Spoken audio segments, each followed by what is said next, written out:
Good evening, guys. Welcome to our channel. Today continue with chapter Morphology of Flowering Plant और आज का हमारा topic रहेगा stem. कल हमने रूट के बारे में डिटेल डिस्कस किया था, आज हम स्टेम के बारे में डिस्कस करेंगे। On this slide you can see the mustard plant. Basically it contain two parts, shoot and root. Shoot contain flower, fruit, stem, leaf. Stem basically divide into node and internode. In this slide you can see the picture. It contain the germination of a seed or embryo. It contain two part, plumule. Plumule basically future shoot, and radicle, it is basically future root. The stem is the main ascending axis है plant का और ये bear करता है branches, leaves, flower and fruit जो embryo के plumule part से develop होता है। Stem bear node and internode.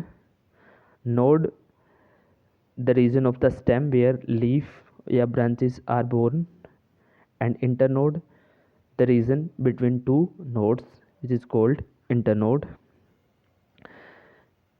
Next in this slide the difference between root and shoot. कल हमने रूट के बारे में देखा था, आज हम स्टेम के बारे में ब्रीफ डिस्कस करेंगे। इससे पहले हम इनके बीच में एक डिफरेंस देख लेते हैं।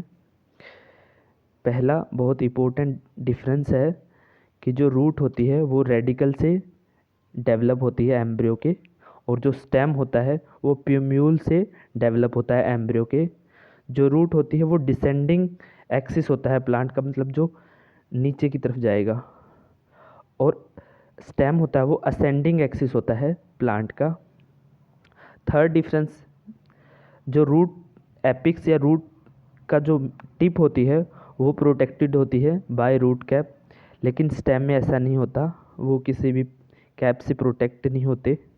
फोर्थ डिफरेंस, रूट नोड और इंटरनोड में डिवाइड नहीं होती, लेकिन स्टेम की डिवीज़न होती है नोड और इंटरनोड के अंदर। फिफ्थ बहुत इम्पोर्टेंट पॉइंट है यहाँ पे, जो रूट होती है वो नेगेटिवली फोटोट्रोपिक होती है और जो स्टेम होता है वो पॉजिटिवली फोटोट्रोपिक होता है। इसका मतलब ये हुआ, जब कोई भी एम्ब्रियो का प्यूम्यूल पार्ट अगर स्टेम के अंदर प्यूम्यूल पार्ट अगर डेवलप होगा तो वो लाइट की तरफ जाएगा। फोटो का मतलब लाइट, ट्रोपिक का मतलब मूवमेंट, मतलब वो लाइट की तरफ मूवमेंट करेगा स्टेम के अंदर प्यूम्यूल पार्ट, तो इसे हम बोलेंगे पॉजिटिवली फोटोट्रोपिक। लेकिन रूट में क्या होता है, वो सोइल के अंदर की तरफ जाती है जो फोटोट्रोपिक के नेगेटिवली होती है, मतलब लाइट के अपोजिट साइड। नेक्स्ट, जो रूट होती है वो पॉजिटिवली जियोट्रोपिक होती है। यहाँ जियो का मतलब अर्थ से है या सोइल से है, ट्रोपिक का मतलब मोमेंट हो गया, तो ये पॉजिटिवली जियोट्रोपिक होती है। लेकिन स्टेम नेगेटिवली जियोट्रोपिक होता है क्योंकि वो अपोजिट डायरेक्शन में जाता है, वो लाइट की डायरेक्शन में ग्रो करता है। नेक्स्ट, जो रूट होती है वो पॉजिटिवली हाइड्रोट्रोपिक, हाइड्रो का मतलब वाटर, और वाटर कहाँ होता है, सोइल के अंदर, तो वो पॉजिटिवली हाइड्रोट्रोपिक भी है। ठीक है, नेक्स्ट हम फंक्शन पढ़ेंगे स्टेम के। इसका मेन फंक्शन होता है कंडक्शन करना वाटर, मिनरल्स और फूड का, और ये हमें बियर करता है स्टेम, हमें बियर करता है leaves, flower, fruit. Third function इसका होता है, ये फूड मटेरियल का स्टोरेज का काम भी करता है, जैसे हम पोटैटो का एग्जांपल पढ़ेंगे आगे। फोर्थ फंक्शन इसका जो मैकेनिकल सपोर्ट प्रोवाइड करता है ये। फिफ्थ फंक्शन वेजिटेटिव प्रोपेगेशन में भी हेल्प करता है। वेजिटेटिव प्रोपेगेशन का मतलब ये हुआ कि अगर उसका कोई भी प्लांट का कोई भी स्टेम का पार्ट अगर हम लेते हैं और उसे न्यू लोकेशन पे लगा देते हैं तो वो जर्मिनेट होकर एक न्यू प्लांट में ग्रो कर जाएगा। ठीक है, इसका फिफ्थ फंक्शन है, पेरिनेशन। पेरिनेशन का मतलब यहाँ पे ये होता है, स्टेम मान लो अगर कोई अनफेवरेबल कंडीशन आ जाती है तो स्टेम उसमें ऐसे कैसा अनफेवरेबल कंडीशन में वो रहेगा, जो कुछ उसके अंदर है वो स्टोर करके रखेगा, और जब कभी फेवरेबल कंडीशन होगी तो वो जर्मिनेट होके न्यू प्लांट बना देगा। नेक्स्ट हम स्टेम के बेस पे ही हम इसकी डिवीज़न करते हैं कि स्टेम हमारा ब्रांच है या अनब्रांच है। अगर वो ब्रांच होगा तो उसमें किस टाइप की ब्रांचिंग आएंगी। ब्रांच है तो ये रेसमोज है या साइमोज है। रेसमोज का मतलब ये होता है, मान लो मैं यहाँ करके दिखाता हूँ आपको लोगों को।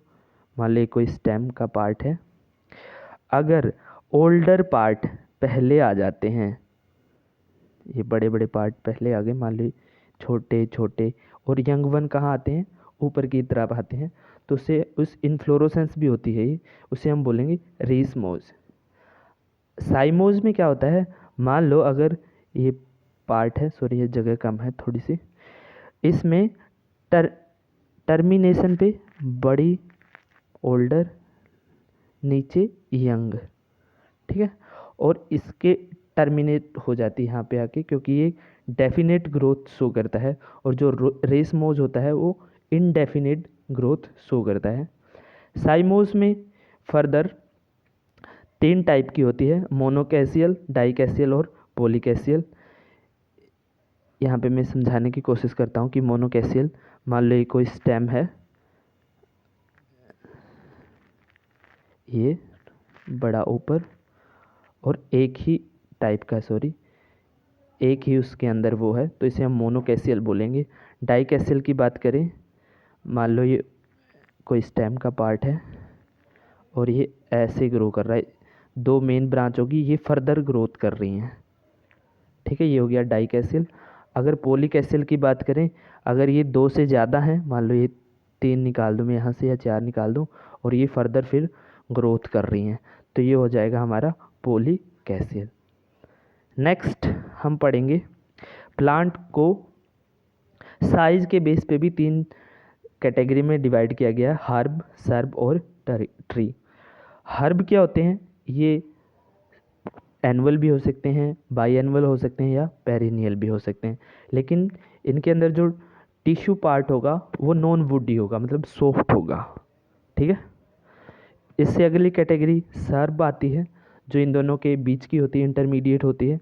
ये ट्री से हाइट में क्या होते हैं, सर्ब छोटे होते हैं, और इनकी ब्रांचिंग है जो बेस से ही स्टार्ट हो जाती है, ये इनका मेन डिफरेंस है। नेक्स्ट ट्री एक अच्छी हाइट गेन करते हैं, और इनकी ब्रांचिंग एक अच्छी हाइट पे जाने के बाद ही इनकी ब्रांचिंग स्टार्ट होती है। तो इस बेस पे हम प्लांट को स्टेम साइज के बेस पे 3 कैटेगरी में डिवाइड करते हैं। नेक्स्ट आज हम इसके एक बार देख लेते हैं कि स्टेम के रिड्यूस स्टेम, इरेक्ट स्टेम जो ऊपर की तरफ बढ़ते हैं, या वीक स्टेम जो बहुत वीक होते हैं, इसके बेस पे भी हम एक हमारे पास टेबल है, और इसी के साथ हम आगे बढ़ेंगे, लेकिन आज हम पूरा कर नहीं पाएंगे, तो हम इसे कल डिटेल में पूरे को स्टडी करेंगे। तो आज के लिए इतना ही। Thank you so much guys.